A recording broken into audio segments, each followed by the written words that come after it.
Welcome to the Center for Global Humanities, a forum for the discussion of the issues that have a critical impact on our lives. The Center embodies the University of New England's commitment to public service and community enrichment. We are rightly known for our excellence in the health professions and medical programs, but as the Center demonstrates, we are equally committed to the humanities and a life of reflection and debate. The humanities are just as critical to public health and welfare as our professional disciplines. And so I was told to let you know that we are on Facebook now, and if you go to our website, you can find that Facebook address on it. This evening, I have the honor of introducing you to Ted Gupp, who many of you already know, I'm sure, but a little bio wouldn't help, just to remind you of the many accomplishments many of his accomplishments. The title of the talk tonight is How the Great Depression Changed America, and it's basically based on his book, A Secret Gift, which was published last year, and it's on sale tonight, outside of this room. Ted Gupp is the author of A Secret Gift and two previous books, Nation of Secrets, The Threat to Democracy and the American Way of Life, which was a winner of the Goldsmith Book Prize from Harvard University's Kennedy School of Government, and the bestseller, The Book of Honor, Covert Lives and Classified Deaths at the CIA, which was published in 2000. He is a former investigative reporter for the Washington Post, working under Bob Woodward. He later wrote for Time magazine, covering Congress and the environment, and serving as Washington investigative correspondent. Since 2009, he has been professor and chair of the journalism department at Emerson College in Boston. From 1999 to 2009, he was the Shirley Wormser Professor of Journalism at Case Western Reserve University. Gupp has also taught at Georgetown, Johns Hopkins, and the Chinese Academy of Social Sciences in Beijing. He has been an invited speaker at numerous venues, including Harvard, Columbia, Williams, Duke, Johns Hopkins School of Advanced International Studies, among other places. The Asia Foundation, the National Archives, the European Fulbright Commission, the United Nations International School, the Association of Former Intelligence Officers, the Defense Intelligence Agency, the Center for Public Integrity, etc. He has also been a guest on news programs, including those of ABC, NBC, CBS, CNN, PBS, and NPR. He has written for a wide range of publications, including the Smithsonian, National Geographic, the New York Times, Boston Globe, Village Voice, Sports Illustrated, Slate, GQ, Mother Jones, and a number of other publications. He has been a Pulitzer finalist in national reporting and recipient of the George Polk Award, the Worth Bingham Prize, the Gerald Lieb Award, the National Conservation Achievement Award, and the Book of the Year Award from investigative reporters and editors for his book, The Book of Honor. He has been a grantee of the John D. and Catherine T. MacArthur Foundation, a fellow of the Joan Shorenstein Center on the Press, Politics and Public Policy at Harvard's Kennedy School of Government, a Thomas J. Watson Fellow, a Guggenheim Fellow, and a Fulbright Scholar to China. Gupp studied classics as an undergraduate at Brandeis and Trinity College, Dublin, and later studied law at Case Western Reserve University, becoming a member of the DC Bar. He and his wife, Peggy, live in Boston, Massachusetts, and Bucksport, Maine. They have two sons, David and Matthew. Please help me in welcoming Ted Gupp.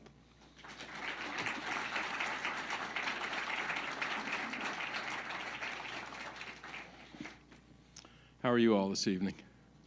Can you hear me okay? After that introduction, I'm feeling positively ancient. Sorry. Oh my. You're too generous, but boy, I do feel old hearing all of that. So I want to thank you for allowing me to be here this evening. It's an honor and a privilege, and there are a few people I want to thank in particular. President Daniel Ripich, who was a former colleague of mine about a decade ago, Anwar Majid, Director of the Center for Global Humanities and Associate Provost, and my sister, Audrey Gupp, Director of Continuing Education and Summer Programs. I want to thank you for coming this evening. I have a story that I want to tell you. But before I get to my story, I want to relate it to what's happened in the last few years. My story is true. I feel compelled to say that these days. I'm not even going to give you the reference, and in fact, it seems as though there are an increasing number of references to the veracity of stories that are purporting to be nonfiction, but this one is nonfiction, and I have witnesses in the audience that can attest to it. But to state the obvious, we've been through a difficult time the last few years, and we all know that. And Maine has not been immune, and I doubt that there's a family in this room that has been immune from what we're calling the Great Recession, which was the greatest turndown in our economy since the Great Depression. Even now, today, when we speak about having come through it, there are a lot of Americans that don't feel that they've come through it at all. Tonight, we have about 14, 15 million Americans still out of work. And that is the number of Americans that were out of work in the Great Depression. The difference is that back then, it was about 25% of the U.S. population, and tonight, it's about 8.8%. But that's not a lot of comfort to the folks that can't find a job. Harry Truman was once asked to tell the difference between a recession and a depression, and his response was, "It's a recession when your neighbor loses his job. It's a depression when you lose yours." And I think that rings pretty true. These are difficult times, but they're not the hard times. The hard times, the ones that deserve a capital, the H and the T, they refer to the period that began with the stock market crash of '29 and stretched on for more than a decade. Historians may differ about exactly when the Great Depression ended. Some will go as late as the beginning of the Second World War. But however you count it, it was a long, cold, miserable decade. The period that I want to take you back to is the bottom of the Great Depression. I want to take you to the worst year of the Great Depression, and maybe the worst month of the worst year of the Great Depression. Why would you want to go there with me? Well, because you're safe, you're here, and this is just a story. But it goes back to December 33. And the place is west of here in Canton, Ohio, which is my hometown, an industrial town then, not today, but then. If you were to go back and visit it in 1933 in December, aside from it being cold, what you would see is a tremendous number of people out of work. Now, nobody knows the exact number, and the reason no one knows is because it wouldn't have mattered if you did know, because there was no help on the way. There was no New Deal at that point. The New Deal was just a glint in FDR's eye. So in my hometown, unemployment at that period was estimated to be 50%. That means half the people that were looking for work, needed work, couldn't find work. And if you went back to my hometown at that period, you would see a desolate environment. You would see along the railroad tracks where the B&O was, you would see kids in patched coats picking up coal that had fallen from passing trains. And they were gathering it in burlap bags and taking it home to heat the house that night. There was a guard there in the railroad yards, and his job was to make sure that the kids didn't reach up and take the coal off of the trains. So he was a big guy, and he would lean up with his arm up against the cars with the coal in it. But when he saw these kids scavenging for coal, he would take his hand and casually brush extra pieces onto the track so that they would have a little bit more to take home. And that was very typical of that period. Those acts of kindness, they were small, but they made a world of difference. I want to take you to a specific day, which is December 18th, a week before Christmas, 1933. On that day, an ad appeared in the Canton Repository, which is the local newspaper. It was a small ad, about the size of a deck of playing cards. It ran on the inside of the paper. And it basically reached out a hand to the community, and it said, essentially, write to me if you're going through a hard time, and I will help you in a modest way before Christmas. And the writer of this signed it B. Verdot and said in the ad, this is not my real name. You'll never know who I am, and no one will ever know who you are, those of you that write to me. It was such a significant offer that the paper ran a front page story about it, accompanying the ad, and that meant everyone in the community read about it and saw it, and word of it spread for hundreds of miles. In fact, it was reported on in papers as far away as New York. Within a couple of days, hundreds, maybe thousands of letters poured in addressed to B. Verdot, and these people explained their situation and asked for help. And a couple of days later, 150 checks for $5 went out to 150 families in the community of Canton, Ohio. No one found out who this B. Verdot was or who had written to him. People speculated in the community. Some said it's a banker. Some said it's a Hoover or a Timken, someone related to the Diebold company. These were the large companies in town. But no one really knew. All they knew was that it was a good Christian. They knew that because the ad spoke of the Christian spirit, the spirit of Christmas and giving. And so in the years thereafter, people speculated about the identity of B. Verdot, but in time, prosperity returned to my hometown. The factories went back to work, many of the people went back to work, and the whole mystery of B. Verdot vanished. And that is where the story ends, but not quite. A couple of years ago, on my mother's 80th birthday, I drove from Bucksport, you know where that is, where we have a camp, down to Kennebunk, where my mother lives, to surprise her on her birthday. We met her at dinner, and afterwards she took us to her attic, my son and I, Matthew and I, and said, I have something for you. It's an old suitcase. Don't know what's in it, but whatever it is, you're welcome to it. Some old papers. And I took the old suitcase. It was a battered old black suitcase about this large, and I took it back up to the camp in Bucksport. And a couple days later, I opened it up, and I'll show you what I saw. Just bear with me 1 second.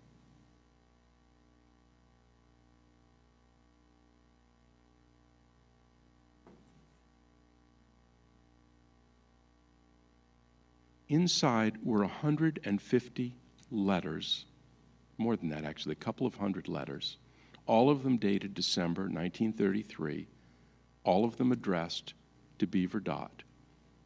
And along with those were 150 canceled checks, all of them signed B. Verdot.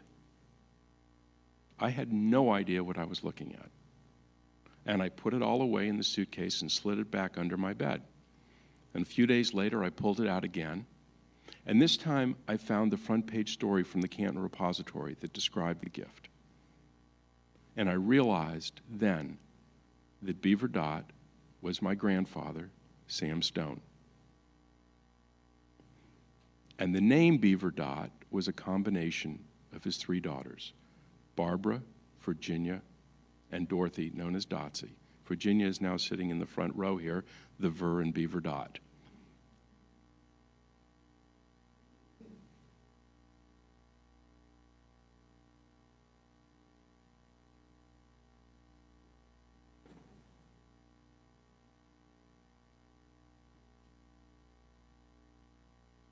This is the Stone family, taken a year after the gift, 1934. And you can see Barbara, Virginia, and Dorothy, and Sam Stone, and his wife, my grandmother, Minna Stone. This gift that went out to the 150 families, it was $5. Now, $5 doesn't sound like much, but back then, it was more like $100. A loaf of bread was 7 cents, a pound of ground beef 11 cents. The minimum wage recently passed was 33 cents. But most people considered themselves darn lucky if they made $1 a day. $5 was a fortune.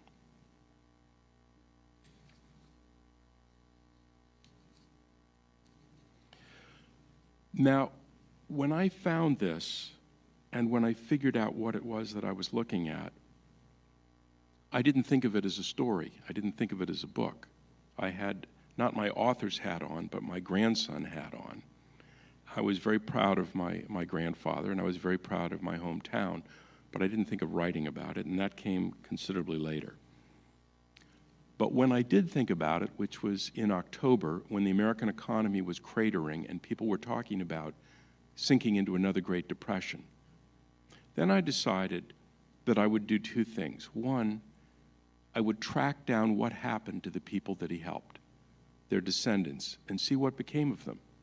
Did the gift make a difference? Did they survive the Great Depression? Did they know greater prosperity in the years after? The other thing I decided to do was I wanted to try to figure out why my grandfather made this gift, because that was something of a mystery to me. I knew he was a generous man, but this was not something of which I was aware at all. So let me take the second question first, which is why he did this. Here's what I knew about him. He was a character. He was a true character. If you, those of you that have the book, you will see pictures of him in there. And they're not your typical picture of a grandfather. And one of them, he is in drag. Not because he was a transvestite, but because he was incredibly playful. And he just did it. Another one, he's 90 years old and standing on his head. I knew that he'd had a tough time of it growing up. He made no secret of that, and he shared that with me. He told me about working in a coal mine. He told me about washing soda bottles with an acid that ate at his fingertips. He told me about a number of what I would call traumatic events growing up. And he told me about that he was born in Pittsburgh and grew up there. And from Dotsie, my aunt, I got his birth certificate from Pittsburgh. I had his passports, which said that he was born in Pittsburgh. But as I sank into finding out who he was, what I discovered was that all of his documents were fraudulent. They were all bogus. He was not born in Pittsburgh, because I went to Pittsburgh and I looked at where the birth certificate came from, and the page in that book belonged to someone else. Okay? And all of the research I did into these documents proved to be a dead end. So then I began to look for him on ships' passenger lists, thinking that he was from out of country. And it took me a while, but I found him entering the country in 1902 as a refugee from Romanian pogroms. He was part of a group called the Fuzgayers, which meant the footwalkers. He was Jewish, and in Romania in 1902, Jews were not allowed to own land, go to school, hold almost any kind of job. The idea was to starve them to death or drive them out of the country. And so he and his family had left by foot with rags on their back, rejected from country after country, finally coming to the United States, which was the only country that would have them, and let me just say, would have them reluctantly. Because Theodore Roosevelt, then the president, and his Secretary of State, John Hayes, said, literally said, that this was a pestilential stock that would be a burden on America for generations if we allowed them to come in. They were the least cultured, the least literate, the least wanted. And that may help explain why, when my grandfather got off the ship, not long after, he and his siblings changed their names and never again spoke of Romania. And why it is that I was the one that told my mother her father was born in Romania, not Pittsburgh.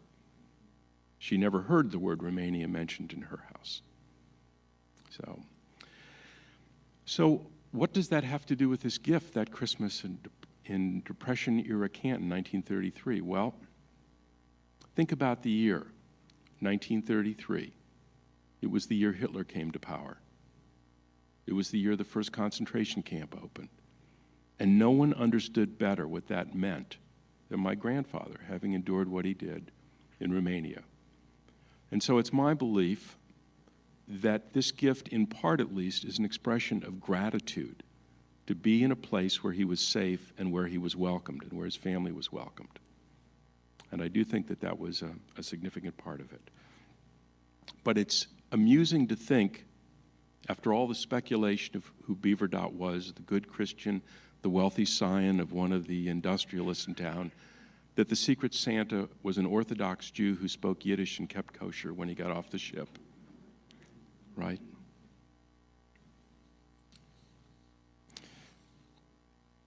Now, what I want to do now is talk to you just a bit about the letters, because the title of this talk is How the Great Depression Changed America.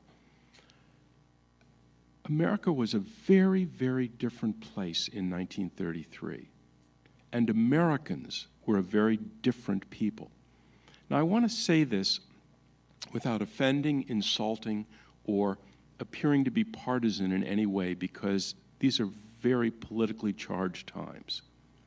But there are a few things that I can say that I think are true. And one of them is that the people in this country in 1933 had no notion of entitlement. The word was not a part of their vocabulary.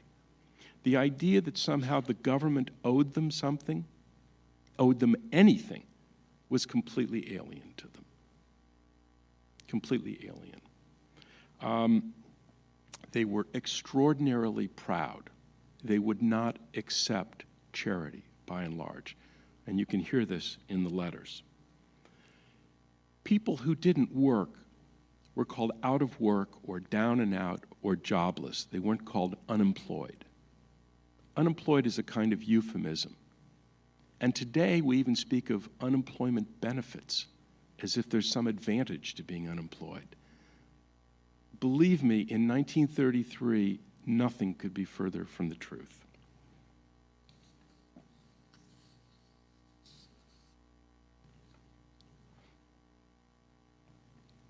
So,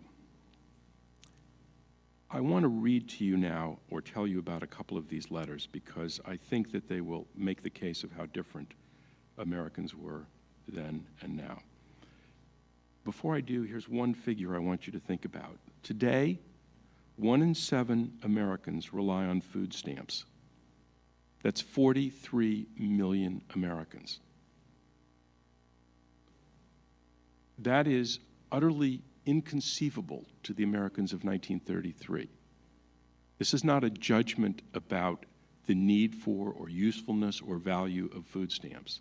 It's just a reality that in 1933, there was no Federal Deposit Insurance Corporation, there was no Medicare, no Medicaid, no Social Security, there was no net. If you fell, the only thing that would catch you is the sidewalk. That's how it was back then. So the first person I want to tell you about is a fellow named George Monnet.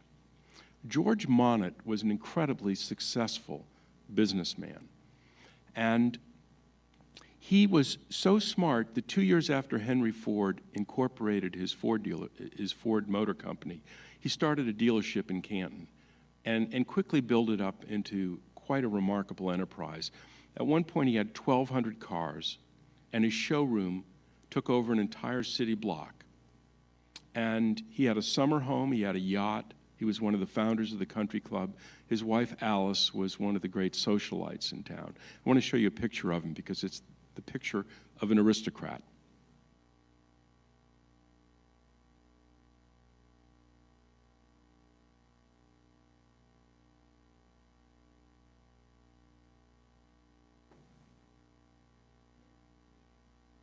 That's George Monnet in good times.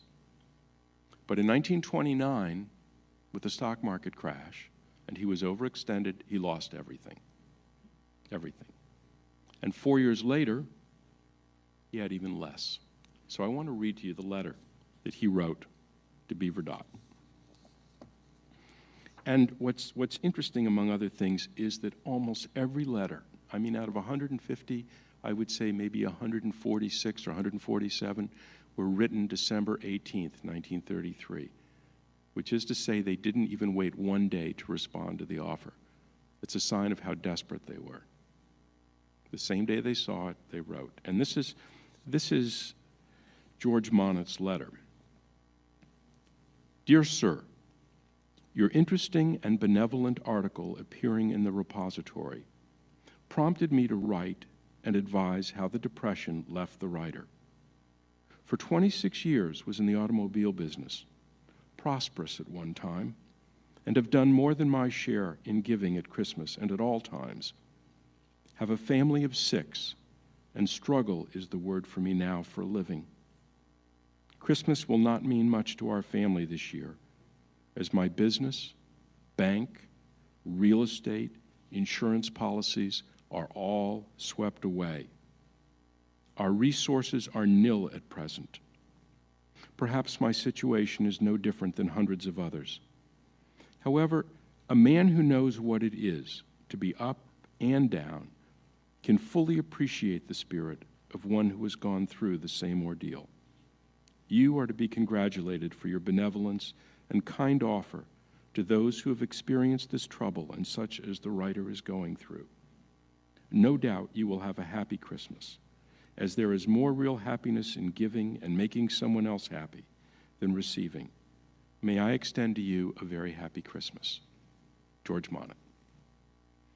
The check for $5 arrived 2 days later, and George Monet responded with a thank you note.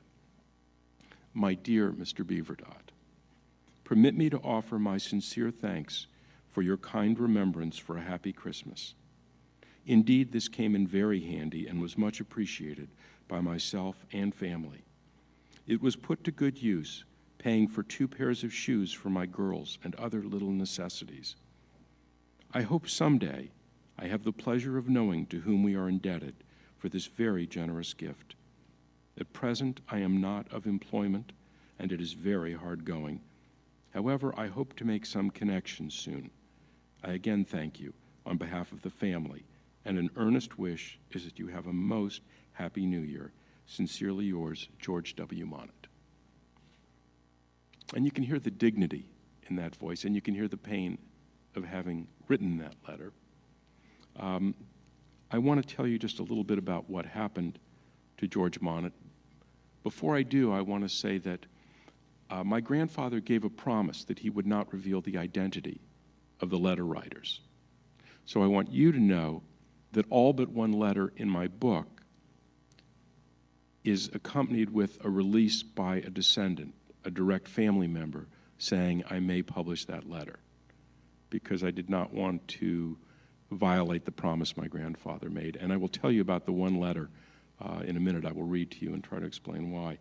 So George Monet, unlike a Frank Capra film like It's a Wonderful Life, does not have a happy ending. He did not recuperate from the Great Depression. The only thing that he was able to salvage from his business was a huge chest of tools, and he would use it. Every night he would go down into the basement. He lost his house. He had a fine Tudor home in Canton, and he lost it and ended up in an apartment in an alleyway. Alice, the socialite, his wife, her friends never came to visit her. They completely cut her off. And it wasn't out of cruelty, I think. It was out of discomfort. They simply didn't know what to say to her because of her change in circumstance. But George Monet would go down each evening into the basement and work with his tools, trying to invent something that would lift up the family out of their poverty. It didn't happen. He ended up working as a clerk in a factory, and he passed away from pancreatic cancer at a relatively young age. There are 2 footnotes to the story. One is his showroom where the 1,200 cars were in downtown Canton. It went through many different incarnations. It was a factory store. It was all kinds of things over the years. But beginning about 20, 25 years ago, and by sheer luck or chance, that showroom became a museum for classic cars. And in the middle of it is a Model T Ford of the vintage that George Monet would have sold. And I kind of like to imagine him standing there at night by his vehicle. The other footnote is I interviewed his descendants, and one of them is a gentleman named Jeffrey. And Jeffrey enjoys the good life that George Monnet did before his change of circumstance. And it was to Jeffrey that the tool chest passed. Jeffrey has a home on a golf course in England. He has a home in Oregon, a home in South Carolina.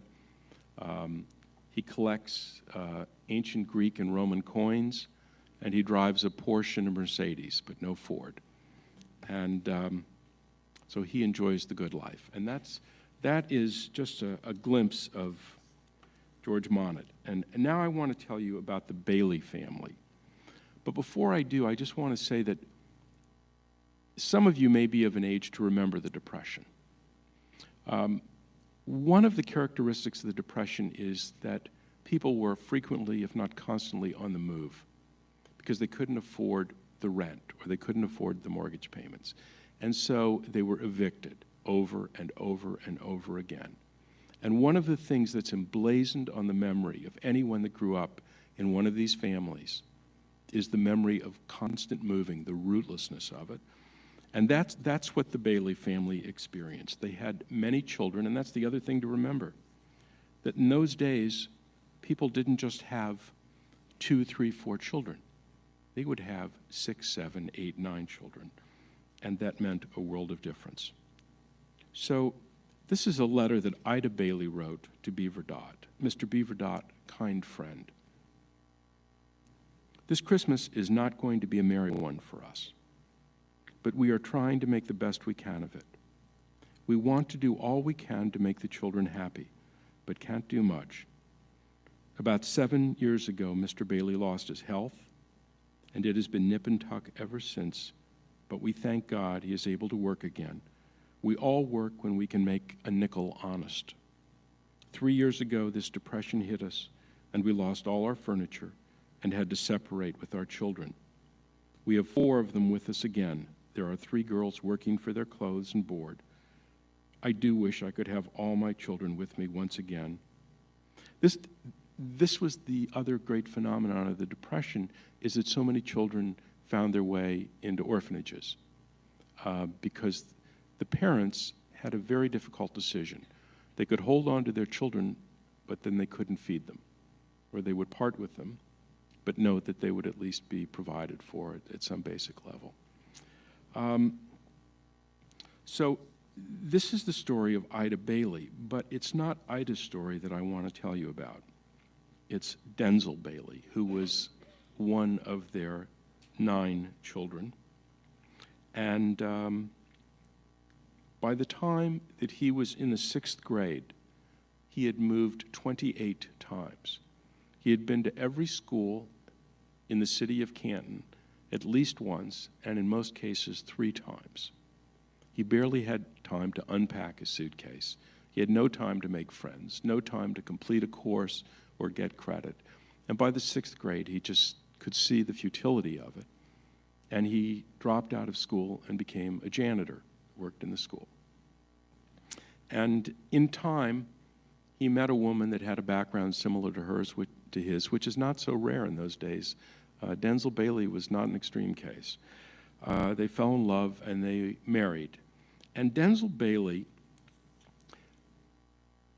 made a pact with himself. He basically said, my children will never be forced to move.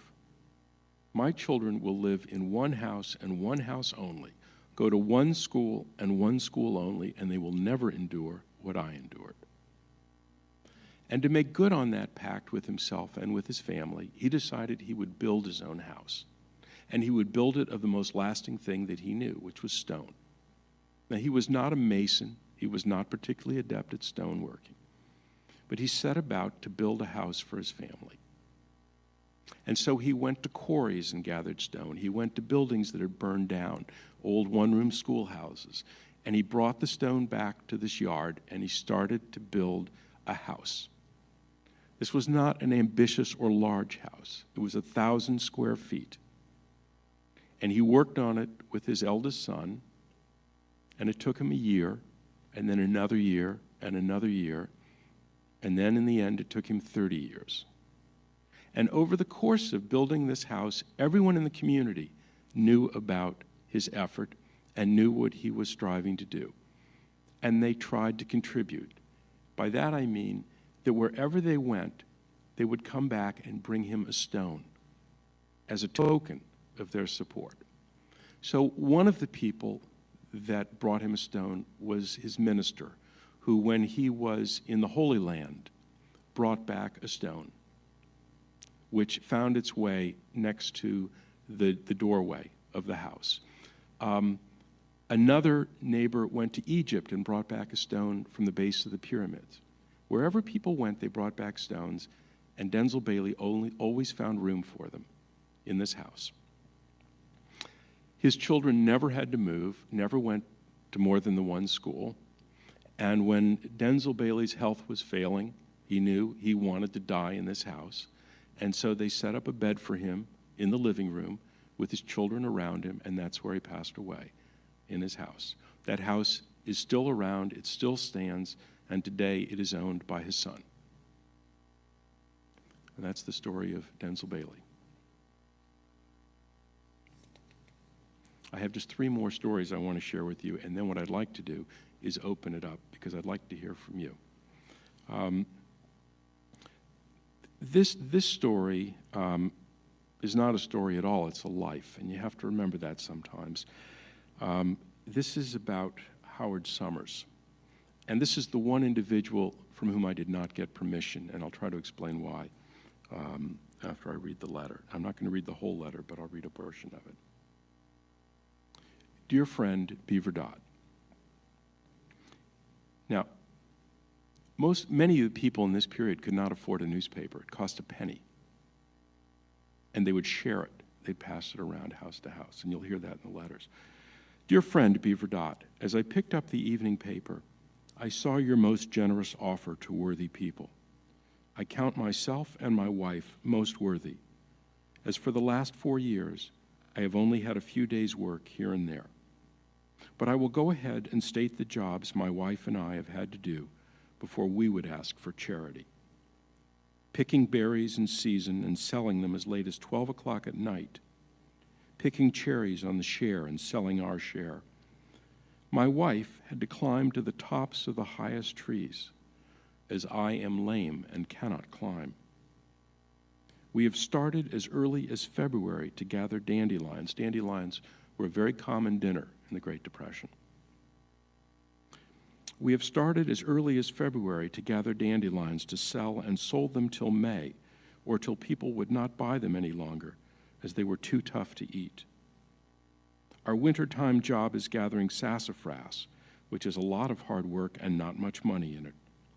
The last 6 or 8 months I have been selling liquid solder, pills and sturdy pencils in and about Canton for about 10 miles around at nearby towns. But I found that selling house to house is a hard job, as scarce as money was. As far as clothes is concerned, I have had to buy a few things for myself, as I had to meet the public. But my wife has not had a coat in 7 years, and her last pair of shoes were bought in 1929. The coat is not fit to wear. And it ends, after you have read it over, well, I think this is enough said, but I could sit here and write for hours, but 3 pages is enough. After you have read it over, and you are the judge, and you don't feel that we are worthy of your donation, secretly, as you promised then, please destroy this letter so no one will know but you and I. So goodbye and good luck. And we are living in hopes that good luck comes our way. Mr. and Mrs. Howard Summers. Well, he did not destroy the letter, obviously. Howard Summers also did not recover from the Great Depression. His wife predeceased him. She died at a particularly young age. He died not long thereafter, and they had no children. I found the obituary, and the bloodline ended there. I made the decision unilaterally, and you may disagree with it, especially given his express instructions to destroy the letter. But the fact is that the only thing that exists, that is left of Howard Summers and his wife, is this letter. It's the only thing in this world that is left. And I felt that it gave some meaning to what he had suffered by preserving it and making it part of this book. I did not have him to consult, nor his wife.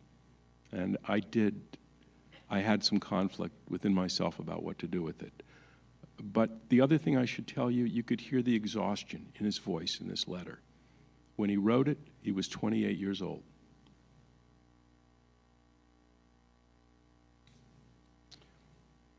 Two more. This is the life of Edith May. And Edith May lived on a farm outside of Canton. And she wasn't sure whether she would qualify for this gift because she wasn't properly in the city limits. And she complained about the cold. She could feel the cold. She was 39 years old when she wrote Beaver Dot. Again, December 18th, the same day the ad appeared. Mr. Beaver Dot, maybe I shouldn't write to you, not living right in Canton, but for some time I've been wanting to know somebody who could give me some help.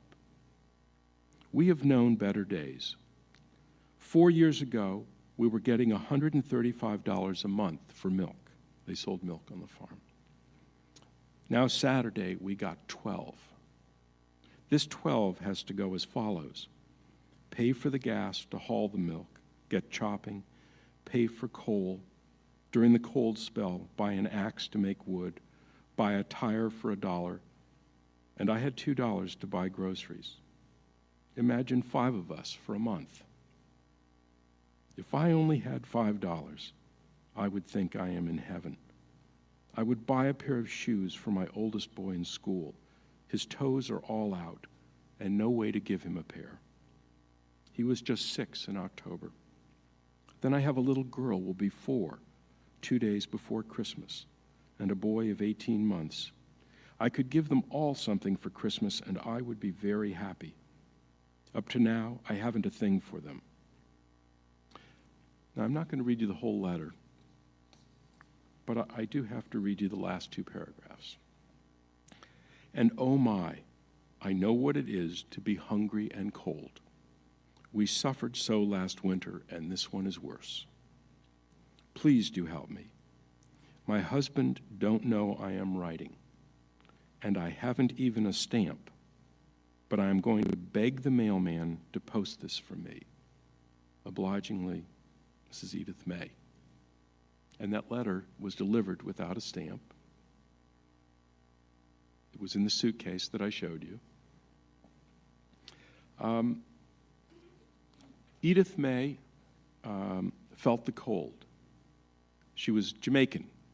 She was black and Jamaican and had been a governess for a prosperous family in Jamaica and had struck up a pen pal relationship with the grandson of an American slave, and they fell in love through the mail.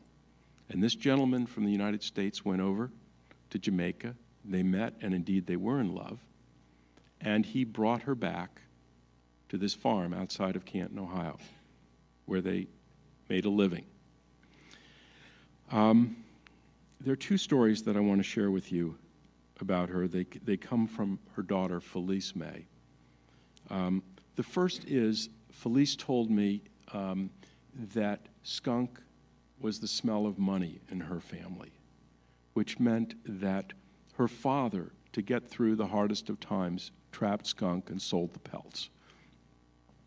And she told me that in her house, she knew, and her mother knew, when he'd been successful, even before he got home. But it was very difficult work. And on at least one occasion, and probably more, he arrived with blinded, his eyes swollen shut because he was sprayed directly in the face. And his wife was there with a pail of water and wiped his eyes clear so that he could see. And that was one of the stories that Felice told me. The other one was that in her childhood, they never left the farm for Christmas. They never saw the Christmas lights. They did the chores, they went to bed, and that was it.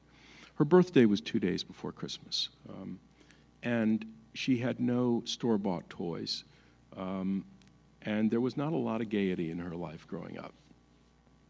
She only remembers one birthday where they left the farm after doing the chores. They went into town, to Canton, and they saw the Christmas lights, and she was bedazzled. She'd never seen anything like that before. And her mother took her to the back of a 5 and dime store, to the toy section, and said, Felice, you can have a dolly or you can have a wooden horse. The wooden horse had a pull string, and it had wheels underneath it. It was on a little platform. And Felice chose the wooden horse, and it was her favorite toy as a child. Indeed, it was her only store-bought toy, and she would pull it all over the farm. And in the course of our conversation, she said, that was my 4th birthday. She said, you know, I never understood how it was that in the depth of those hard times, my mother and father could have afforded to take me into town and buy me that horse. And now I understand. I was 4 in 1933. It was your grandfather's gift. And one final footnote about that. Felice May today raises miniature ponies.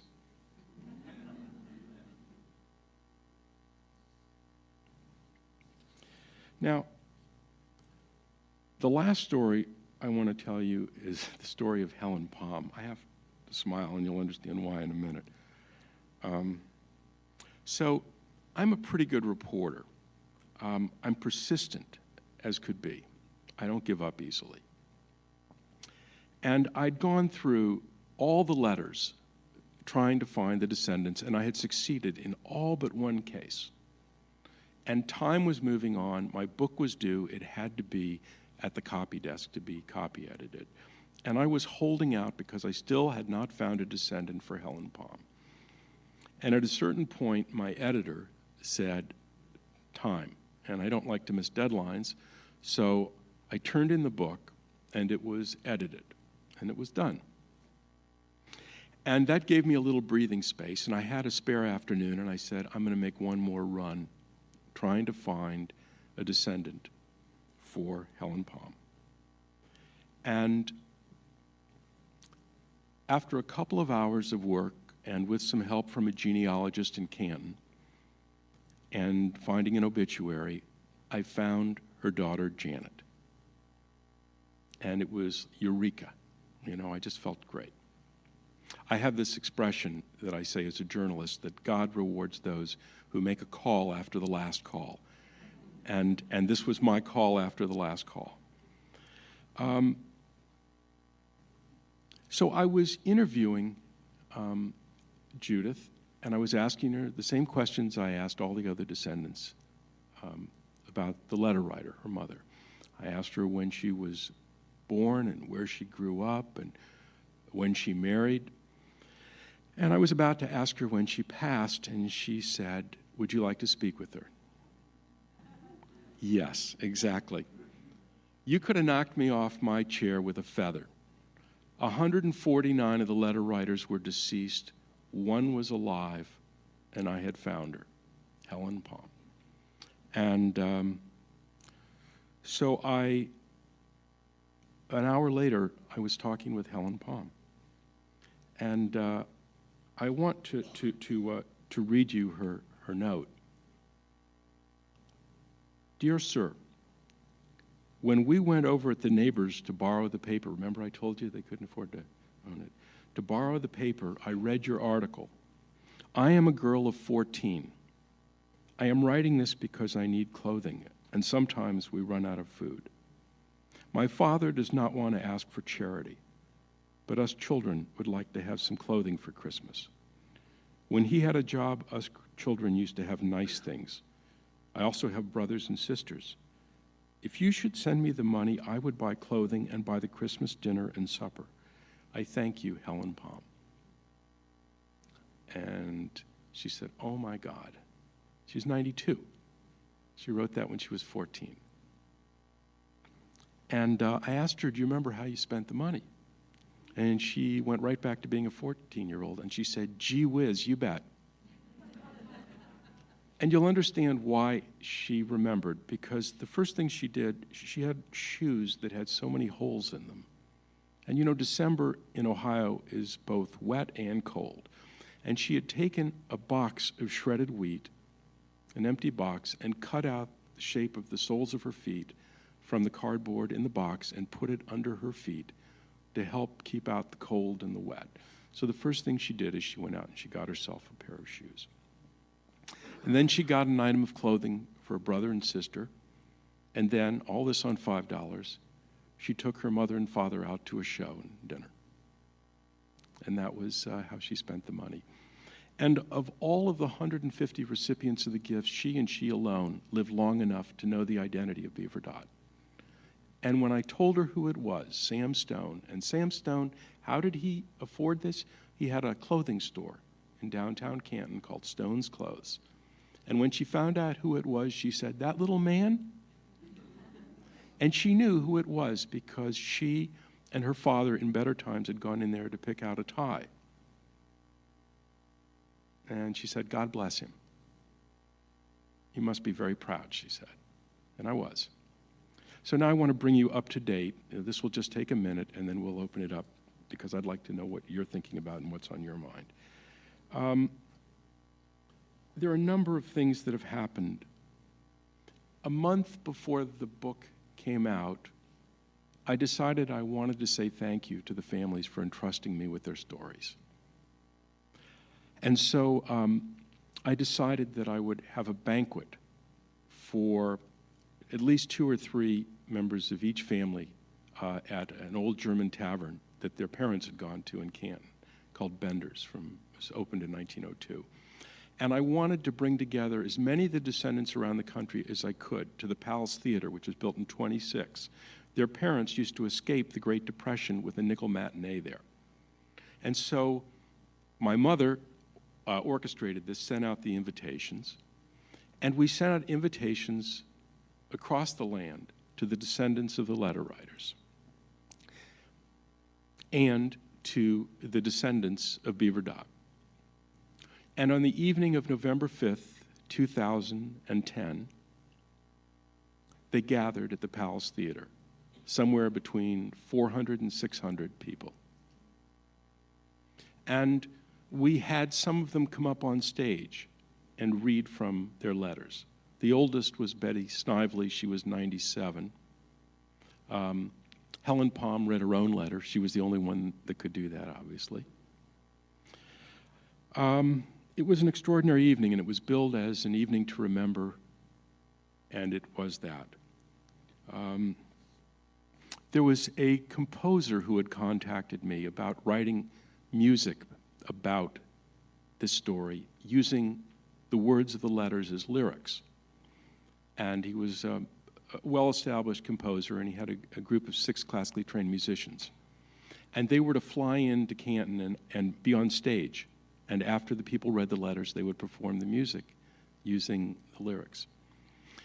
They were not receiving a fee, and they were to pay their own way coming to Canton. I helped them a little bit. The day before they were to leave from Utah, the composer, Philip Bimstein, received a letter in the mail, and inside was a check and a note. And the note said, this check is to help pay for your trip to Canton, Ohio. Please give my regards to my grandson, Ted Gupp, signed Beaver Dot. And the check was drawn on a Utah bank, and we still don't know who sent it. This gathering of descendants was a critical event in the history of my town and the people there. It was a really big deal.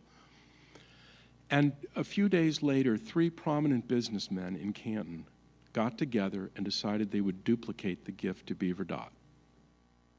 And they would do so anonymously.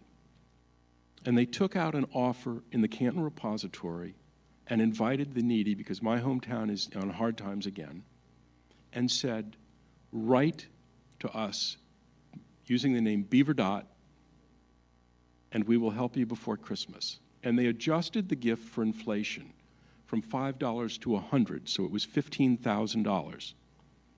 And their example so moved the community that more than 200 other citizens came forward, and the amount swelled to $54,000, and 500 families were helped this last Christmas. And they have already pledged to do the same again next year. The event in the Palace Theater was filmed.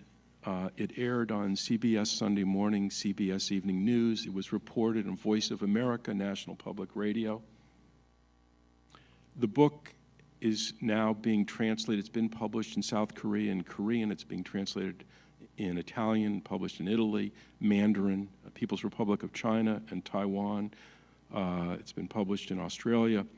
Not bad for a $5 gift in a small Midwest town and one individual's giving. I want to say just one other thing, which is that this was not just a gift of my grandfather, Sam Stone. It was also a gift of my grandmother, his wife, Minna. And if you look at the checks, they all have beautiful penmanship with the name Beaver Dot.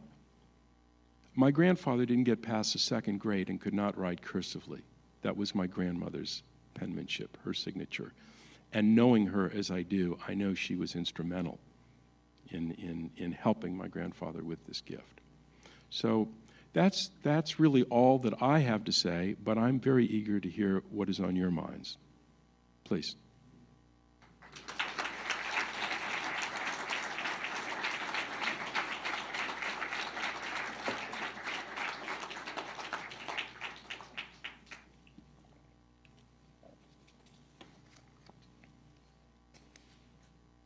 Do we have any? Oh my goodness, please, 1 second. I want to show you a picture of Helen Palm. Then and now. Hello? Okay. Hi, please make sure to ask your questions in a microphone, please.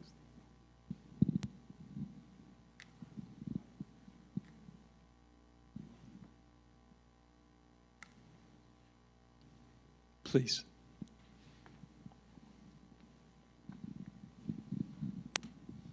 Thank you so much. This is very inspiring and uplifting and interesting from a historic view.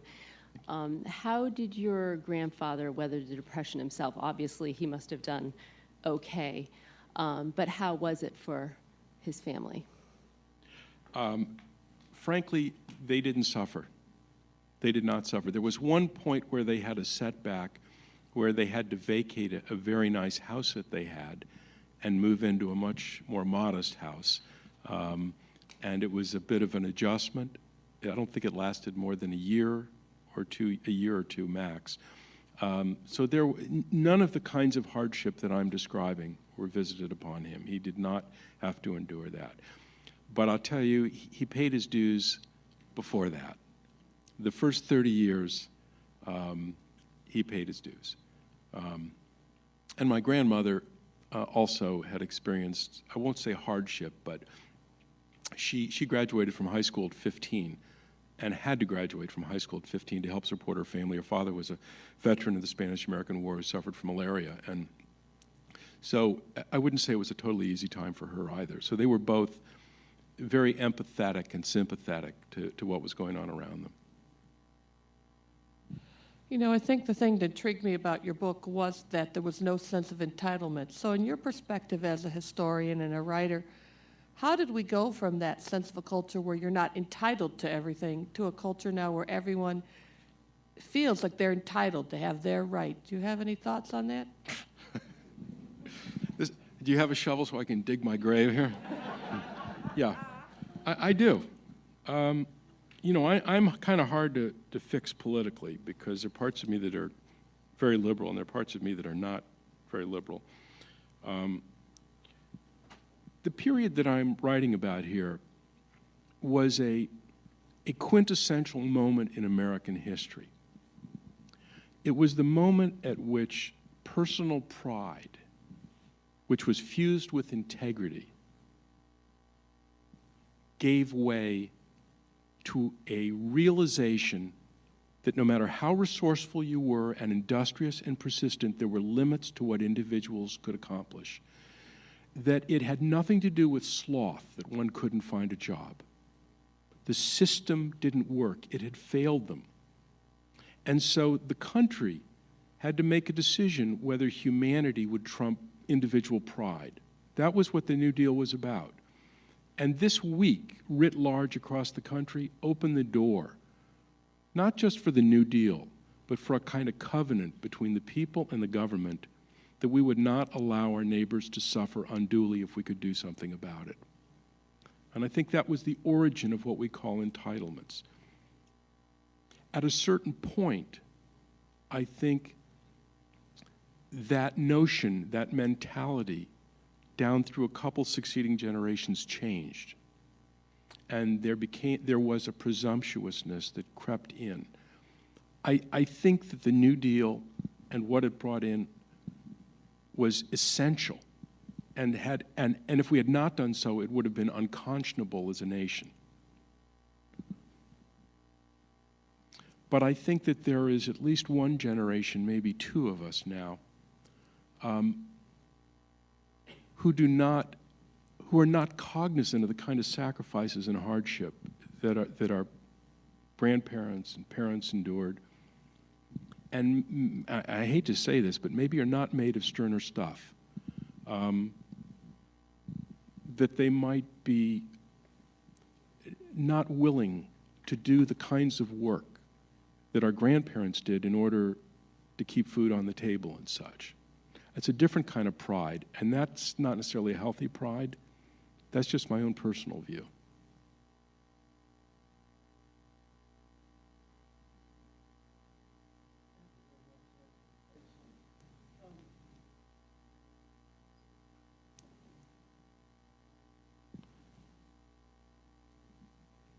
I have one question for you.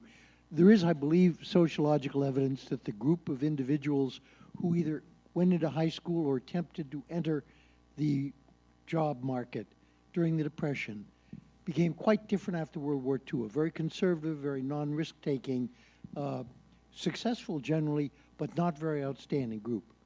We now, I think, almost for the first time since World War II, are facing not a whole generation, but a group of individuals, young people, who are facing a job market not that bad, but nonetheless very difficult, where many of them will face at least a few years where they will not have work. They will not starve, of course, you've already pointed that out. But I wonder if you think that this will have any effect on this generation comparable to what happened to those who came out in the Depression. I have a son who's 20 and I have a son who's 21. And I worry about them a lot because they're going to be entering that job market with or without college degrees. One of them lives in Ohio, where the economy is decimated. The other lives in Tennessee. Economy's not great, but it's better than in Ohio. Are you asking me if they're going to learn something from this? Is that your question? That Well, the question really is whether they will end up being different people than those who had the same position 5 or 10 years ago. I don't know. I mean, I honestly don't know. I mean, a part of their necessities are iPads and iPhones and things that are so alien to the mindset of previous generations. I don't know what it'll take to dislodge that level of presumptuousness. I really don't know. I'm kind of hoping that it does have an effect on my sons and on that generation. I mean, you know, I grew up not wanting for anything. I had everything that I needed. But one of the things I grew up with was a work ethic, you know, and I was never afraid to work. I washed dishes, I worked at Jackhammer, I worked in the Combat Zone of Boston, a dress factory. I'd take a job, you know, and I hope that kind of spirit is a part of this generation as well. It's hard to teach when you grow up in comfort. I mean, in many ways, I think our greatest enemy was prolonged prosperity, because I think it kind of diluted, I want to be careful here. I don't think it gave us a kind of steely character that we associate with the greatest generation. So if, I don't wish adversity upon anyone, but I'd sure like to see some character in everyone, and I would like to see, I teach and I have students, and most of them are willing to work, but they're a little selective about what work they're willing to take, and so I do worry about that.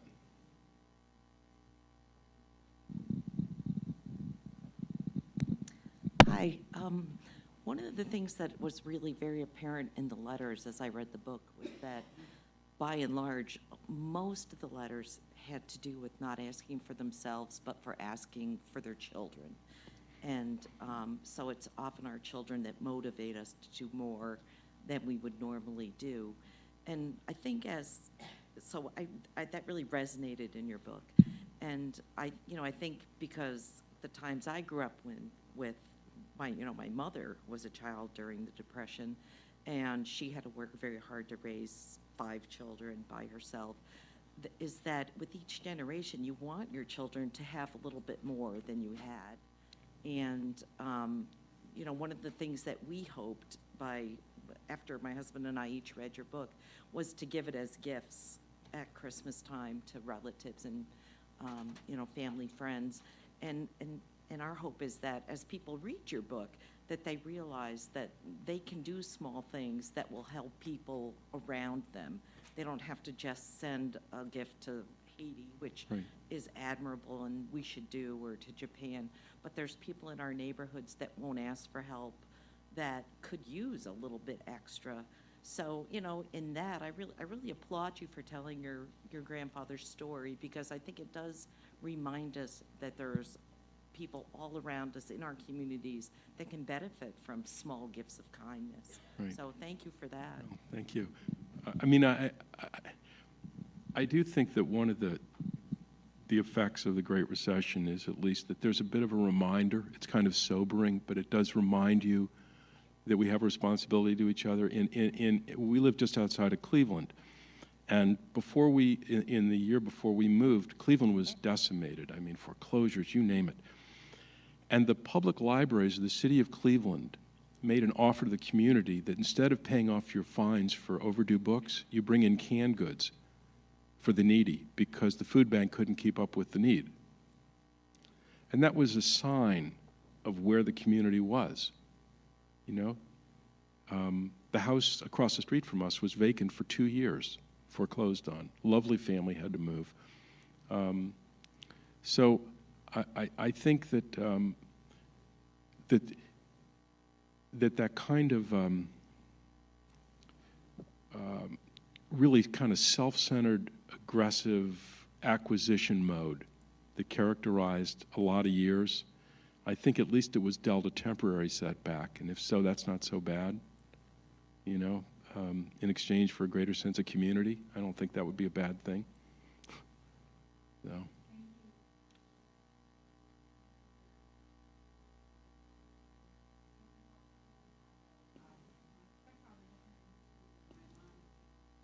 Not doing this.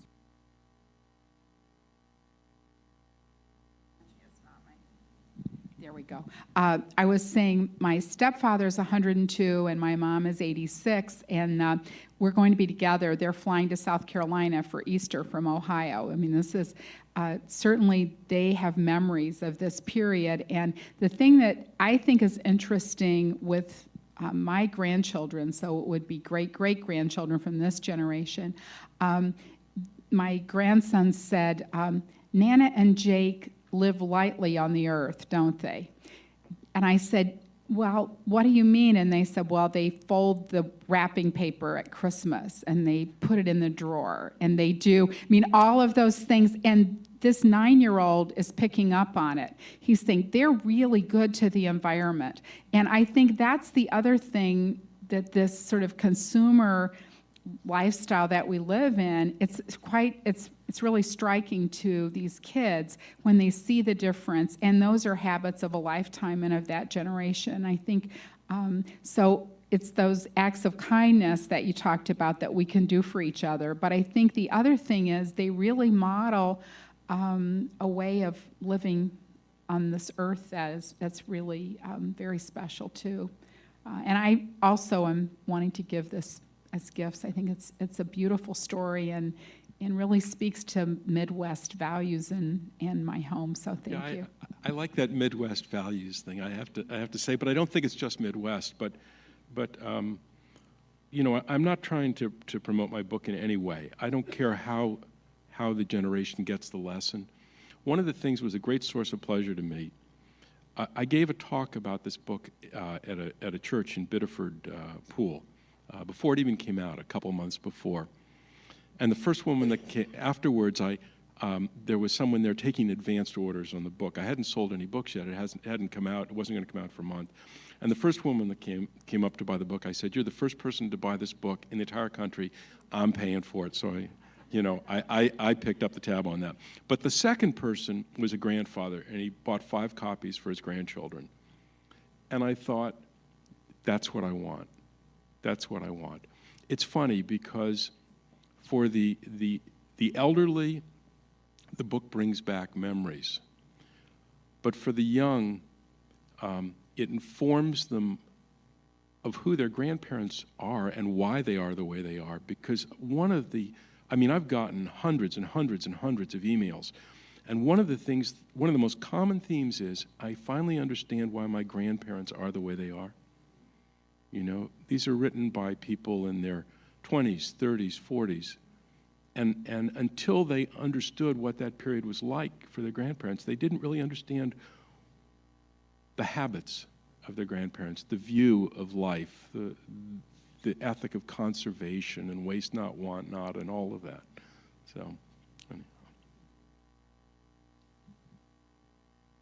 Hi. One of the things that I'm thinking about is the fact that there's a small group of people who seem to be intensely greedy. I mean, I have children the same age as yours, and we're sort of putting into this group, oh, these kids seem too overprivileged. But if you look at the people who caused this recession and their intense need for just inhumane amounts of money, then I wonder who's really setting the standard. I'm sure there are people who are multimillionaires who are making donations and doing acts of kindness, but it doesn't look like it from the perspective of those of us who don't have that kind of money and see that greed and see the massive bonuses. So what I'm wondering is whether or not what our kids are seeing is that. And I mean, it's wonderful that maybe they can look past that to see the people who really overcame this adversity. But I just see this massive globe in the sky that they're trying to achieve, and so these are the people who I really hold accountable for the times, for our kids' times, the hedge fund operators, the bank owners, the ones who are, who really seemed to know what was going on and not only did nothing about it, but figured out ways to make more money off of it. I'm going to go out on a limb. Are you not voting for Donald Trump for president? It's a pretty risky question there. You know, Thanks.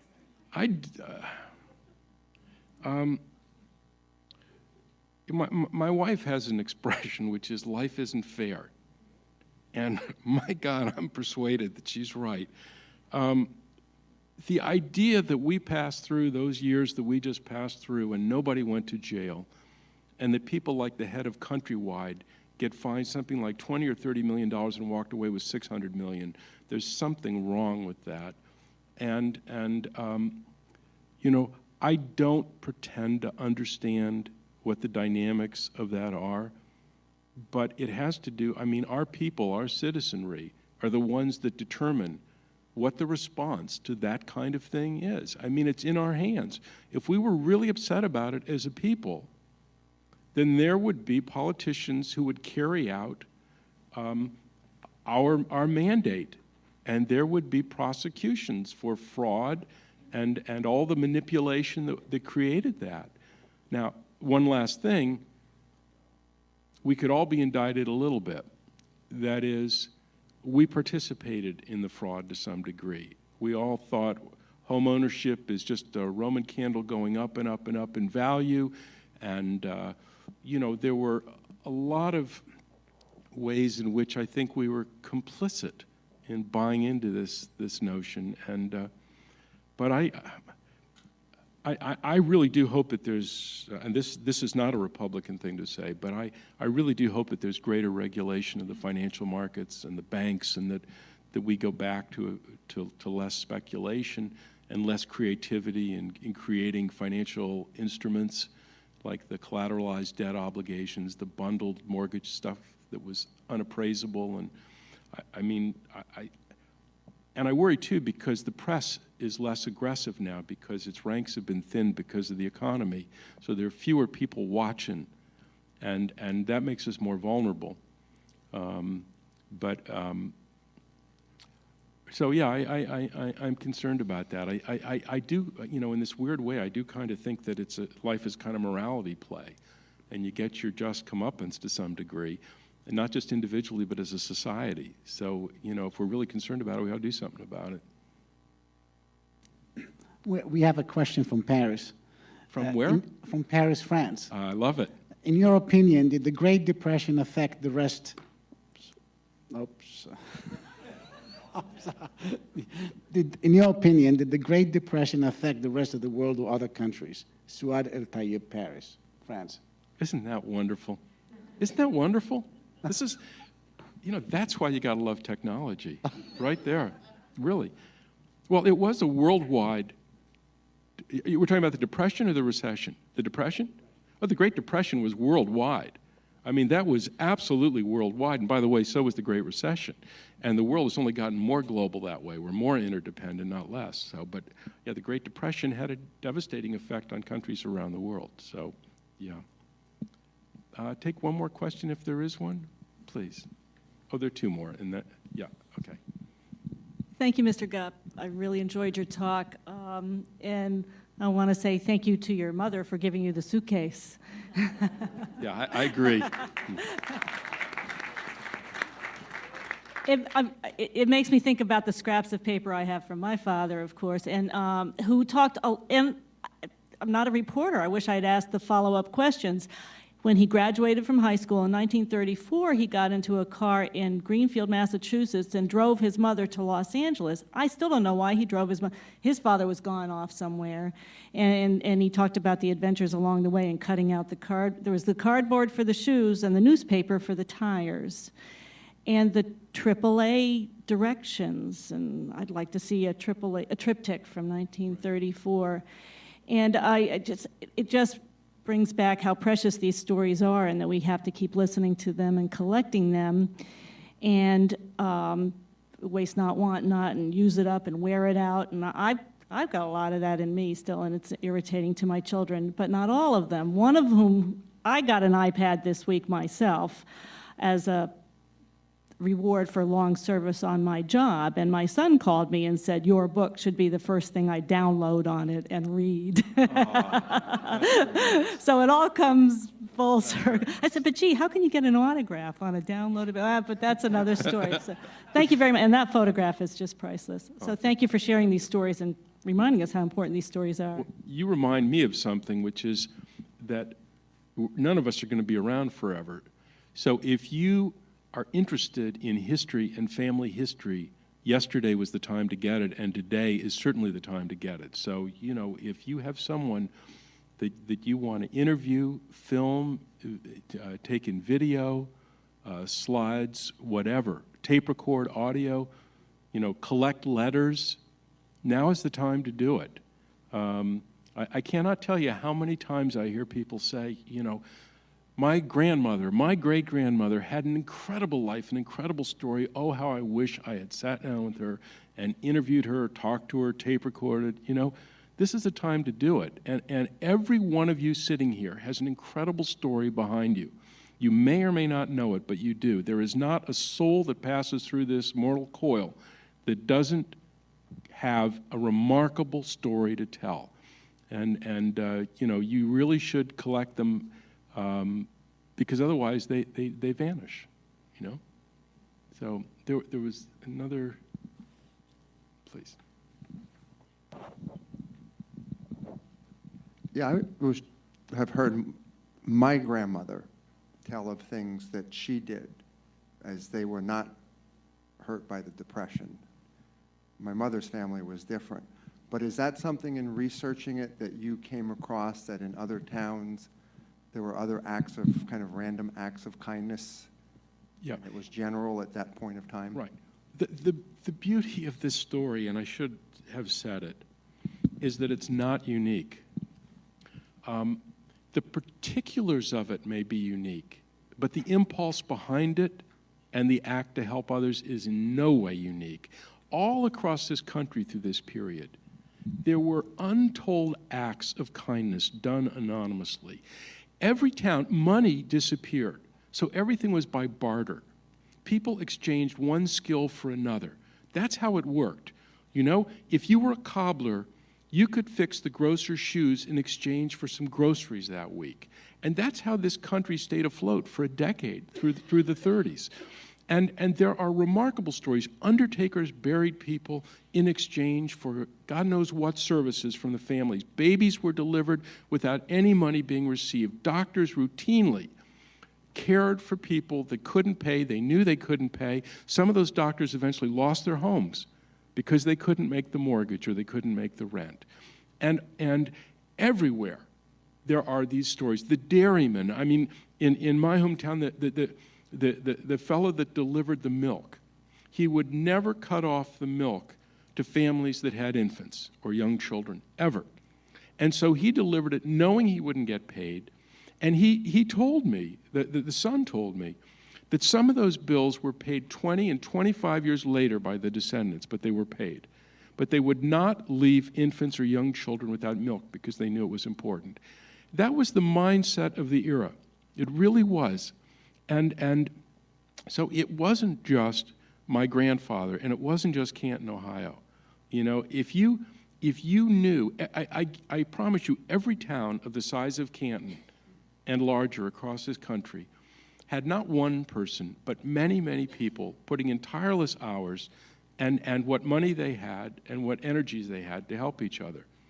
And almost all of them are unsung and forgotten because they were done anonymously. This was considered the right thing to do. And people did it everywhere. So anyhow, I thank you all very much.